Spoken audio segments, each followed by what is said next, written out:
Ar tiesą sako, kad greitų metų bet koks nuosavas būstas bus tik turtingųjų privilegija?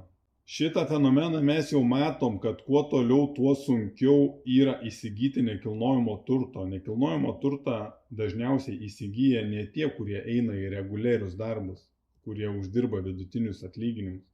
Darosi vis sunkiau ir sunkiau įsigyti nekilnojamo turto. Economic forumuose irgi kalba apie tai, kad žmonėm nebereikia nieko. Automobiliai, subscriptionai, nuomos ir taip toliau ir taip toliau.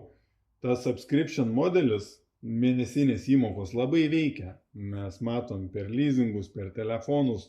Dabar leasingų net nebereikia imti, galima nuomotis netgi mėnesį automobilį, mokėti subscriptioną. Su kai kuriais žmonėm dabar jaunais kalbu irgi galvoja tai, kad nėra verta investuoti. Tie, kurie nenori įsipareigoti bankui, jie nemato prasmės. Tai pirmas dalykas, kai kurie negali sau leisti nusipirkti nekilnojamo turto, o tie, kurie gali nusipirkti nekilnojamo turtą už grynus pinigus, konkrečiai ne investicija, o būstą savo gyventi, tarkim, už 300 000 eurų, jie nemato prasmės investuoti tiek pinigų ir užšaldyti, nes nekilnojamas turtas ypatingai šiais neramiais laikais, jis gali tapti nelikvidus ir jūs jo neperkelsit iš vienos šalies į kitą.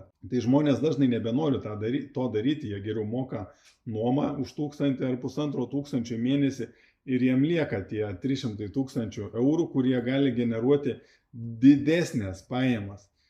Ir aš manau, kad dabar yra toks metas, kad tikrai nėra verta, ar bent jau tikrai ne iš paskutinių pinigų, arba nepirkti, kad gyventi pačiam.